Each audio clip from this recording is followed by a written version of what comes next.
Hello everyone, నా follower లో ఒక ఫాలోవర్ నన్ను ఒక క్వశ్చన్ అయితే అడిగారు. ఆ క్వశ్చన్ ఏంటంటే, అన్న ఇలా మనం ఒక చిన్న చిన్న బిజినెస్ లో రోడ్ సైడ్ చేస్తే మా పేరెంట్స్ ఎవరైనా తక్కువగా చూస్తారా, నన్ను ఎవరైనా తక్కువగా చూస్తారా అని అడిగారు. ఆ క్వశ్చన్ విన్నప్పుడు నాకు ఏమనిపించింది అంటే, చాలా మంది ఇలాంటి ఆలోచనలతోనే వాళ్ళు ఏదైనా చేయగలిగి ఉన్నా, సాధించగలిగే సత్తా ఉన్నా కూడా వాళ్ళు ఏం చేయలేకపోతున్నారు.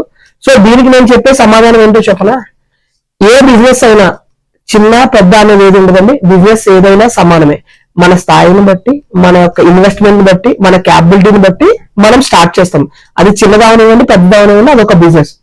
అలాగే మీరు చిన్న ఉదాహరణలు తీసుకుంటే చాలా మంది బిజినెస్ మెన్లు ఉన్నారు, పెద్దవాళ్ళు, అంబానీ లాంటి వాళ్ళు ఎక్కడ స్టార్ట్ అయ్యారనేది ఒకసారి చూడండి. వాళ్ళు ఇప్పుడు ఏ స్టేజ్ లో ఉన్నారనేది చూడండి. ఒక ఎల్వి ప్రసాద్ గారు కానీ, ఒక రామోజీరావు గారు కానీ, వాళ్ళ ఎక్కడ స్టార్ట్ అయింది వాళ్ళ జర్నీ, వాళ్ళు ఇప్పుడు ఎక్కడ ఉన్నారు అనేది మీరు ఒకసారి ఆలోచించండి. వాళ్ళు కూడా ఇలాగే ఫీల్ అయి ఉంటే ఈ రోజు సక్సెస్ అయి ఉండేవారు కాదు. మన బిజినెస్ చిన్నదైనా పెద్దైనా దాన్ని ముందుకు తీసుకెళ్ళగలిగే నమ్మకం మనలో ఉండాలి. మనలో ఏ డౌట్స్ ఉన్నా కూడా పక్కన పెట్టేయాలి. ఏ బిజినెస్ కైనా అవసరమైంది ఏంటంటే కన్సిస్టెన్సీ. గుర్తుపెట్టుకోండి, consistency is the key to success. నేను అదే నమ్ముతున్నాను. జై హింద్.